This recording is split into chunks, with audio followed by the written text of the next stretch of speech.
Great opportunity today. We've got Steve Wapham from Green Marine Lithium, and I've got to get that name right because green energy is what you used to be. Steve, you are the lithium battery expert, and I've got a lot of guys watching tonight that are going, should I be upgrading to lithium batteries? A lot of guys have done it already, mate, but welcome to the new ABT studios. Thanks for having us. Lithium batteries are something that I've been a big advocate of for ages, and it's always been hard to find someone locally who can give you the good advice, supply your product, and then backs it. And when I met Steve, would have been what, 12 to 18 months ago, I reckon. I said, that's awesome that you do lithium batteries, but I'm not going to tell my mates about them. I'm not going to take any sponsorship for them until I've got one and I've not busted it. So I've got one of the Green Marine Lithium's cranking batteries in my bass cat, and love it. I haven't been able to break it, so welcome to ABT, mate, and thanks for being a sponsor this year. No, thank you. Steve, why I've got you in the studio now is I want to dispel some of the myths about lithiums. I want to talk about some of the advantages of lithiums, and I want to tell these guys watching us tonight about some of the good deals that you've got for them, because if you're sitting on the fence, maybe during COVID, it's a good time to do some upgrading. Firstly, let's talk about the myths. If I get a lithium battery, am I going to spontaneously combust, like all my mates tell me it's going to happen? No, you're not. Our lithium batteries have battery management systems that protect the batteries and the devices from over voltages, surges, temperature, all those things. We use a lithium phosphate or live PO4 chemistry in the batteries, which don't explode. Yep. So, and more broadly, there are a couple of different battery chemistries you can use to make a lithium battery. Tell us about the bad one. The bad one is lithium ion, spelled ION. Now that battery is designed to have high energy density, so you can have a very small battery with a lot of power, and that's what goes in your mobile phones and your laptops and things like that. Yep. These are lithium phosphate, which don't explode. They're very stable, completely recyclable, and that's why we use them. You told me before that you could just shoot that thing through the middle and it wouldn't blow up. Absolutely, you can fire a gun through those and it'll still even work. You haven't got a gun, have you? Can't do a live test? Not on me. No. Okay. One of the other things is the myths is that if I use a lithium battery, no electronics manufacturer is going to give me warranty on anything anymore. Yeah, that's not true. There has been a myth going around that some trolling motor manufacturers wouldn't warranty lithium batteries on their motors, but as far as I know, that every single manufacturer will warranty lithium batteries. Yeah, and the one that we're talking about, you might want to name them, but on their American website now, it does say that they do. They do too. They do warranty the battery. They do talk about some concerns about running for long periods of time. Like running it for like 5 hours straight and stuff like that. At full throttle, yeah. Yep. And you were saying that that's because, mainly because of the older brushed motor technology, like brushless motors will never have that drama. No, brushless motors, brushed motors can overheat, and lithium batteries continue to provide the same voltage all the way through, where a lead acid battery's voltage drops as they discharge. So if you used a brushed motor technology product with a lead acid battery, just the nature of the voltage drop on the battery would protect it from overheating. Yes. So I suppose the technologies work hand in hand. The two old technologies work together to not blow themselves up, but the newer motors, and a lot of the newer motors, like the Garmin that's on my boat now, brushless motor, run it all day long, no dramas? No dramas at all. Until the battery dies, and that's a long way down the track with the way we've got it. Awesome. Let's talk about the cost. Myth is as well, got to mortgage my house to get lithium batteries. Tell us about that one. That has been the case in the past. What Green Marine's philosophy is, we're trying to get people into lithium at the same price as a good quality lead acid battery. So, for example, this battery here, it's $1,200. That's equivalent to two 12-volt 100 amp hour lead acid batteries, and a good quality lead acid battery will cost you around about $600 each. So that's exactly at the same price. When you actually go up in size, 24 volt 200 amp hours is actually cheaper to go lithium than it is lead acid. Well, that's the next thing we need to talk about. Talk about the amp hour equivalence between lithium and lead acid, because most of us running a bass boat, we might have a couple of 100 amp hour lead acid batteries. They're 12 volts each. We mount them in series.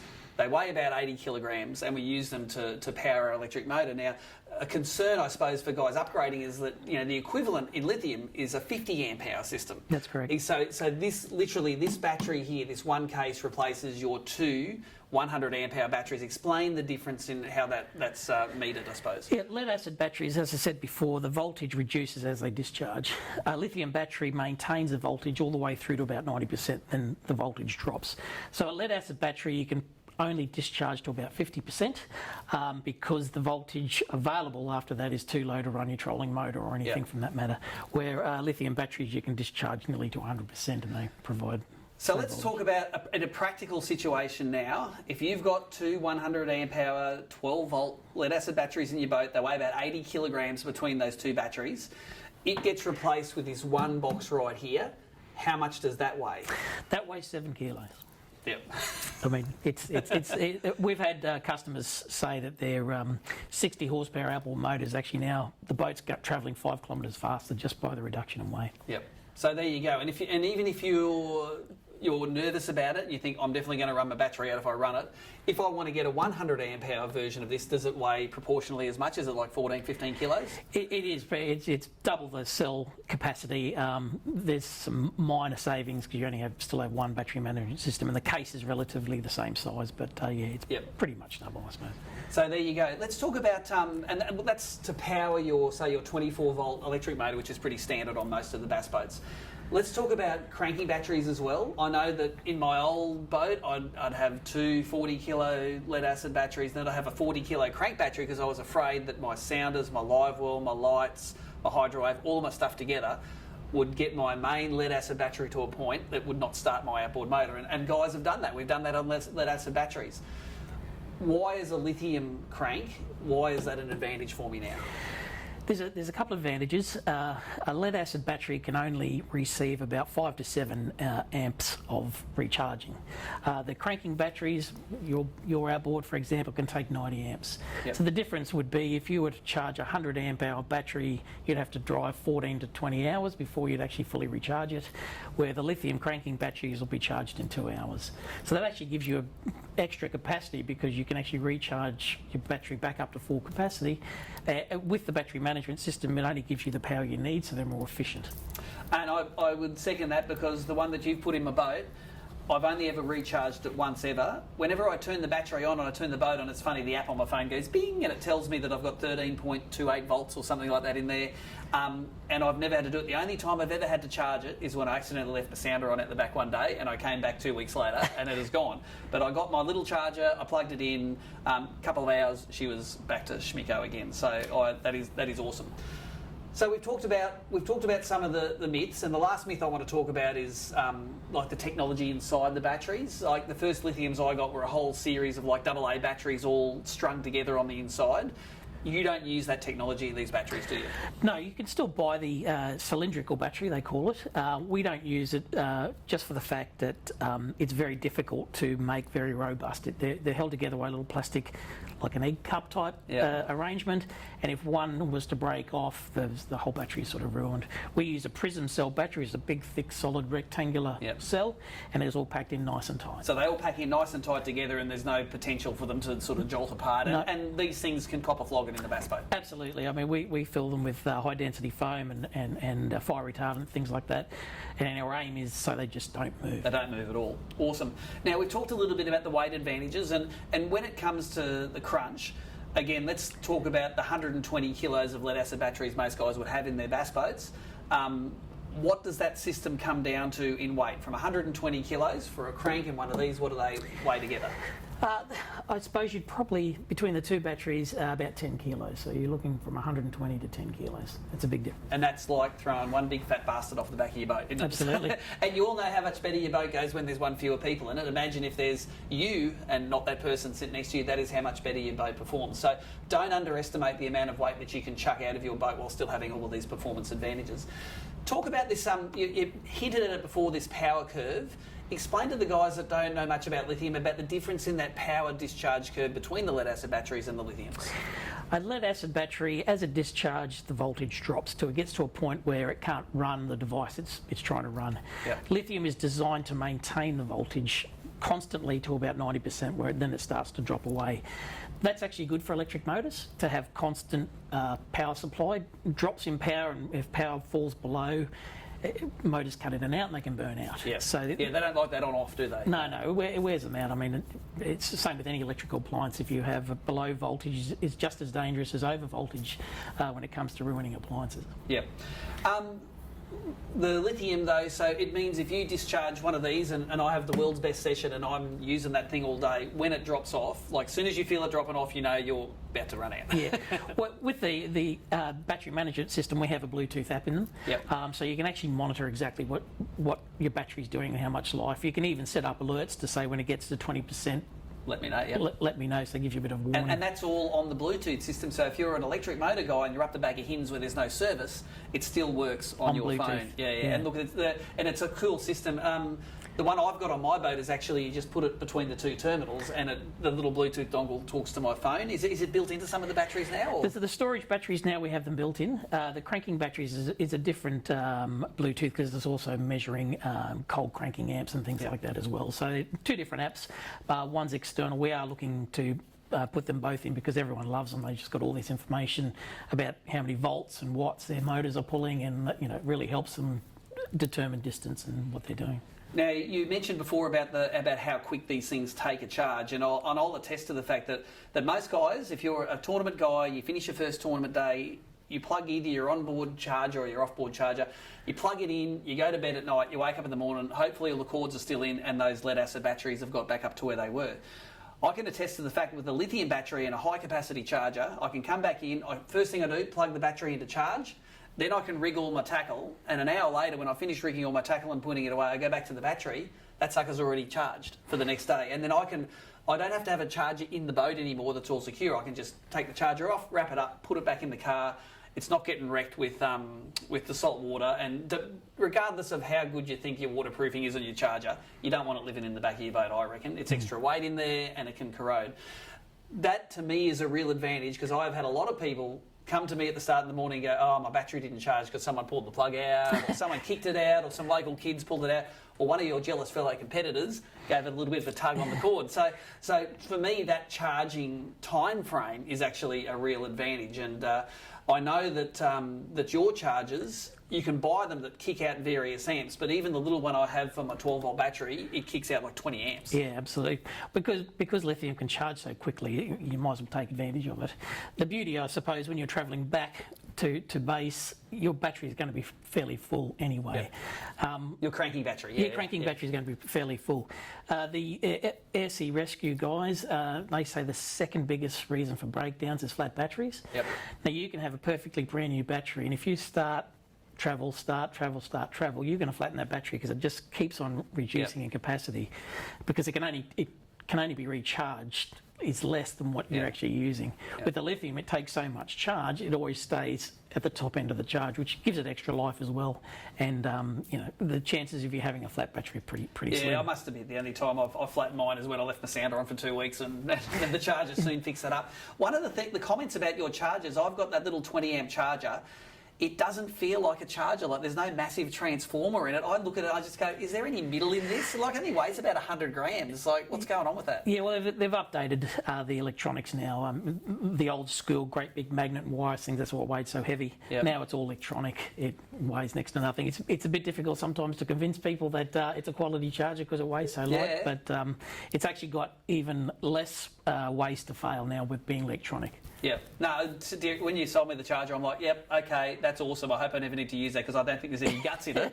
When I needed to use it, I plugged it in and bang, it was sucking up those amps. So don't be fooled by how light and how small they are. And that's why I don't want to rig it in my boat. Like, it's so small, it can just go in with my toolkit. It weighs literally like a couple of 100 grams is all the thing weighs. Let's talk about some of the new products you've got. And I've got this one sitting here. I'm pretty strong. You are very strong. Tell us about this. This is the ultimate battery power pack, isn't it?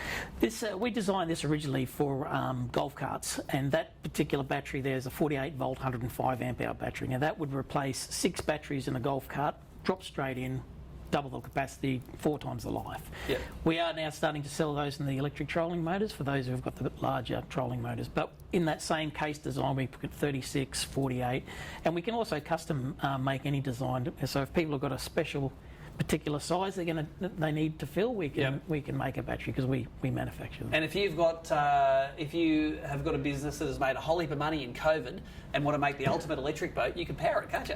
Absolutely. And because you get them all custom made, you can build. If you want to run twin 48 volters on the back, bang, you can run a box that will run those. Absolutely, and we've got the flexibility of sizes. So we've got a 24 volt 50. We can do a 24 volt 80, 100. We can even do a 12 volt 420 in that same box there. Wow, that's a beast. And that is. So I know that over the last, I suppose, 6 to 12 months, a lot of people ask me about lithium batteries and what I use, and I always give them the punt straight to you. You've been very good at talking to the guys through some of the theory. Hopefully some of this theory has got you up to speed with lithium and the fact that, I don't have to pay that much money to get it. It's got lots of advantages. The fact that you guys are an ABT sponsor means that we're really happy to push all of our guys that want to get out of their old, unreliable, too many connections, lead acid batteries into just this single box, which only has a couple of points of potential failure. You can sort any of these guys out, can't you? Like you don't mind talking to people one-on-one? Absolutely, we love it. We like to educate guys on, because there is a lot of myths out there in the market, and we don't really just want to sell people batteries out of the catalogue. We ask them how long are they going to be trawling for, what sort of work they do, because we don't want people to overcapitalise if they don't need to. Exactly. And people are still the sort of mindset of I need 100 amp hour lithium because I've got 100 amp lead acid, and you certainly don't need to. You don't have to spend the money. Awesome. So if people want to, if you want Steve's number, reach out to ABT. We'll pass Steve's details on. But you do have some websites, and if you want to do some basic research, what's the website that people go to? The website for the batteries is greenmarinelithium.com, and our other website is Green Energy, which is more of a humanitarian stuff. Yep. And of course, the socials, they're up on the page there. You've got a Facebook page. You actually go to the events as well. I know on Sunday you're going to be down at Hinns having a chat to some of your favourite anglers down there in the Bass Electric. Absolutely. We went last year, and we're sponsoring it this year, and come down and see us. Even if you just want to have a chat and look at some products, we're more than happy to. Now, also, we've twisted these guys' arms into doing some special deals for ABT guys. So I know if you talk to these guys, mention you're an ABT competitor, because give us an example of something you're doing for them. Well, 24 volt 50 amp hour, which is equivalent to 2 12 volt 100 amp hour lead acids. We're doing that for $1,200, and we'll give you a free charger. So any 12 volt products, we'll give a free charger as well. So there you go, free chargers, which are normally how much? $450. There you go. So for $1,200 now, talk to Green Marine. They will set you up with the whole system, and I reckon that you can't do a lead acid battery system for that. So that's fantastic. You were talking a little bit about your humanitarian work. Tell us, it's really interesting talking about those lithium power solutions that you take into some pretty, remote and pretty sort of scary parts of the world, I suppose. You've done it in person. Yes, 2 years ago now, we'd won a humanitarian challenge with Red Cross, and we won a project where we went to Lebanon, and we powered a Syrian refugee camp for 6 months on lithium solar generator system. Interesting story. This family had 5 children and 2 grandparents. The parents were killed during the Syrian war, and they live in a very 4 metres by 4 metre shelter put together, no power, no running water. So our business, Green Energy Limited, is all about trying to provide power to people in poverty, in refugee camps, and we also, working with Red Cross, hope to provide power in the first stage of response. So at the moment, when there's a hurricane or a war or something or other, they get the basic shelter, food, water, all those sort of things. Now that we've designed this portable solar generator, it can also run off wind and car generation. They can have power in the first round of response. That means they can store food, medicine, lighting, all the things that you need power for. Yep. So there you go. Not only great ABT sponsors, but great sponsors of humanity. Steve, thanks for coming into the ABT studio today. Check out their gear, and you'd be crazy if you don't have a chat to them about some of those ABT specials.